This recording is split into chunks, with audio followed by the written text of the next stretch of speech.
शेतकरी कर्जमाफी 2026 अंतर्गत शेतकऱ्यांसाठी अत्यंत महत्त्वाची आणि तेवढीच आनंदाची देखील अपडेट आहे। कारण लक्षात घ्या, शेतकरी कर्जमाफी अंतर्गत सोमवारी म्हणजेच की उद्या पुन्हा एकदा पैशांचे वितरण होऊन शेतकऱ्यांच्या बँक खात्यावरती पैसे जमा होणार आहेत। आता तुम्ही म्हणाल की मग हे प्रोत्साहनपर अनुदान जमा होणार आहे की काय? तर लक्षात घ्या शेतकरी मित्रांनो, कर्जमाफी अंतर्गत पहिल्या टप्प्यामध्ये जवळपास 17 लाख शेतकऱ्यांची यादी आली। या 17 लाख शेतकऱ्यांपैकी जवळपास 13 ते 14 लाख शेतकऱ्यांनी आता त्यांची ई-केवायसी प्रक्रिया पूर्ण करून घेतली आहे। आणि ही ई-केवायसी प्रक्रिया पूर्ण करून घेतल्यानंतर पुढची प्रोसेस काय असते तर त्यांच्या कर्ज खात्यामध्ये सरकारच्या वतीने पैसे डीबीटीच्या माध्यमातून ट्रान्सफर केले जातात। यामध्ये आतापर्यंत राज्यातील 6.5 ते 7 लाख शेतकऱ्यांना कर्जमाफी अंतर्गत त्यांची कर्ज खाती कोरी झाली आहेत, म्हणजेच की त्यांना पैसे जमा झाले आहेत।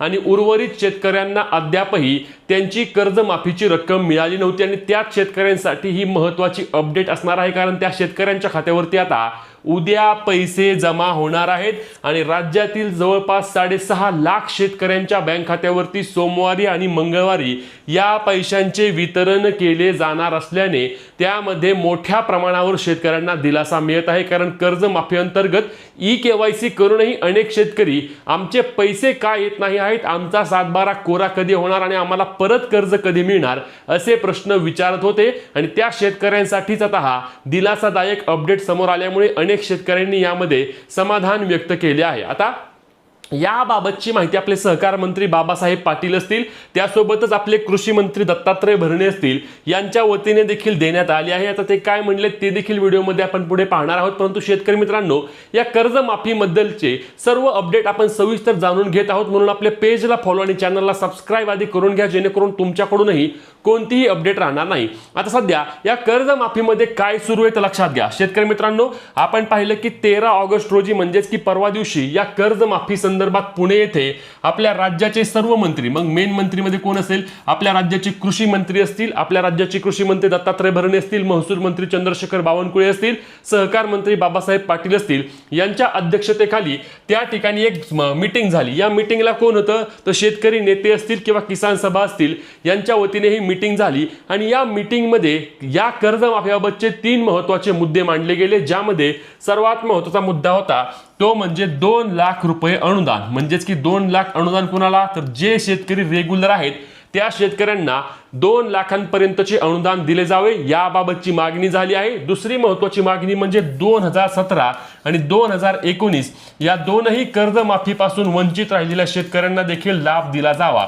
वंचित शेतकरी म्हणजेच की लक्षात घ्या, जे शेतकरी असे होते की कर्जमाफीमध्ये पात्र असून देखील त्यांना 17-19ला लाभ मिळाला नव्हता, त्या शेतकऱ्यांना आता 26च्या कर्जमाफीमध्ये लाभ दिला जावा अशी देखील मागणी केली। आणि पीक विमा ट्रिगर संदर्भात देखील एक महत्त्वाची मागणी या बैठकीमध्ये झाल्याची माहिती आहे। आणि या संदर्भात आपल्या जे अजित नवले आहेत किसान सभेचे यांनी माहिती दिली आहे। आणि त्यानंतर आता पुढे प्रोसेस काय होणार आहे तर यासाठी एक उपसमिती आता त्या ठिकाणी स्थापन केली आहे। आणि ही उपसमिती राज्याचे सर्व जे 3ही विभागाचे मंत्री आहेत त्यांच्या अध्यक्षतेखाली दिनांक 30 ऑगस्ट रोजी किंवा 30 ऑगस्टच्या आधी या संदर्भात निर्णय घेणार असल्याची माहिती देण्यात आली आहे। म्हणजेच की 30 ऑगस्ट आधी शेतकऱ्यांना 2 लाख रुपये असेल किंवा 2017-19चे वंचित शेतकरी असतील आणि पीक विमा ट्रिगर असतील या संदर्भात महत्त्वाचे निर्णय होणार असल्याची माहिती मिळत आहे।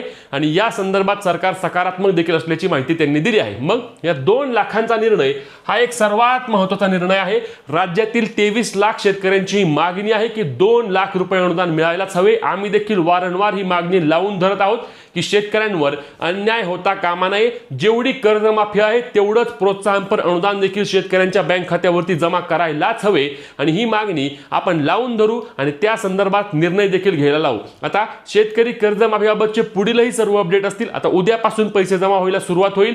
पैसे जमा व्हायला सुरुवात झाल्यानंतर देखील लगेच आपल्या पेजवर आणि चॅनलवर आपण अपडेट देऊ। तुम्हाला देखील तुमच्या सोसायटीमध्ये मेसेज येतील किंवा तुमच्या बँकेचे मेसेज येतील, तुमचे कर्ज खात्यामध्ये रक्कम आता जमा होणार आहे। आणि म्हणून ही महत्त्वाची व्हिडिओ जास्तीत जास्त शेतकरी मित्रांना शेअर करून पुढील सर्व कामाच्या माहितीसाठी, हक्काच्या अपडेटसाठी आपल्या पेजला फॉलो आणि तेवढ्याच हक्काने चॅनलला सबस्क्राईब करायला आणि तुमचे प्रश्न कमेंटच्या माध्यमातून विचारायला विसरू नका। किसान सभेने जे प्रचंड आंदोलन 10 ऑगस्ट रोजी जेल भरोच्या माध्यमातून महाराष्ट्रभर केलं, त्या पार्श्वभूमीवर आज पुणे कलेक्टर कार्यालयावर एक व्यापक बैठक पार पडली, ज्याच्यामध्ये कृषी मंत्री दत्तात्रय भरणे साहेब, महसूल मंत्री बावनकुळे साहेब आणि सहकार मंत्री बाबासाहेब पाटील हे हजर होते. अत्यंत सकारात्मक या चर्चेमध्ये किसान सभेचे राष्ट्रीय नेते डॉक्टर अशोक ढवळे, आमचे नेते किसान सभेचे माजी राज्याध्यक्ष कॉम्रेड JP गावित, अजित अभ्यंकर, आमदार विनोद निकोले, आमचे अध्यक्ष उमेश देशमुख, मी अजय बुरांडे, उद्धव पवार आणि अनेक नेते आमचे उपस्थित होते. त्याचबरोबर गुरव समाज संघटनेचे सुद्धा अण्णासाहेब शिंदे हजर होते. जवळजवळ 1.5-2 तास बैठक झाली. याच्यामध्ये मुख्यतः नियमित कर्जदार आणि वंचित कर्जदारांच्या बद्दल सविस्तर चर्चा झाली. अनेक टेक्निकल मुद्दे या बैठकीमध्ये मार्गी काढण्यात आलेले आहेत. विशेषतः कर्ज पुनर्गठन केलेल्या शेतकऱ्यांना न्याय देणं, 2009, 2014, 2017, 2019 या सगळ्या कर्जमाफ्यांमधून जे शेतकरी वंचित राहिले या सगळ्यांना न्याय देण्याबाबतचे शासनादेश काढण्याचा निर्णय आजच्या बैठकीमध्ये झालेला आहे, जो अत्यंत महत्वपूर्ण निर्णय आहे. मयत शेतकऱ्यांचे अॅग्रिस्टॅक निघत नाहीयेत, हाताचे ठसे उमटत नाही, म्हणून अॅग्रिस्टॅकचे प्रॉब्लेम्स आहेत, त्यांना सुद्धा कर्जमाफीतून वंचित ठेवलं जाणार नाही, याच्याबद्दलचा अत्यंत मोठा निर्णय यावेळी झालेला आहे. जे पुनर्गठित केलेले शेतकरी आहेत त्या कर्जदारांना सुद्धा कर्जमाफीचा न्याय देण्याचा निर्णय या बैठकीमध्ये झालेला आहे. नियमित कर्जदारांना केवळ 50,000 रुपये दिले, त्यांना किमान 2 लाखापर्यंतची कर्जमाफी दिली पाहिजे, याच्याबद्दल प्रचंड घमासान चर्चा या बैठकीमध्ये झाली. बावनकुळे साहेब आणि कृषी मंत्री दत्तात्रय भरणे या दोनही मंत्री महोदयाने याबद्दल आम्हाला आश्वस्त केलेलं आहे की नक्कीच याच्याबद्दल सकारात्मक निर्णय राज्य सरकार घेईल. माननीय मुख्यमंत्र्यांबरोबर ते तातडीनं भेटत आहेत. त्या व्यतिरिक्त जी कर्जमाफीच्या बद्दलची समिती गठीत करण्यात आलेली आहे तिची बैठक पुढच्या आठवड्याच्या आत घेऊन या नियमित कर्जदारांना न्याय देण्याच्या बद्दल सरकार सकारात्मक निर्णय करेल, अशा प्रकारचं आश्वासन त्यांनी आम्हाला दिलेलं आहे.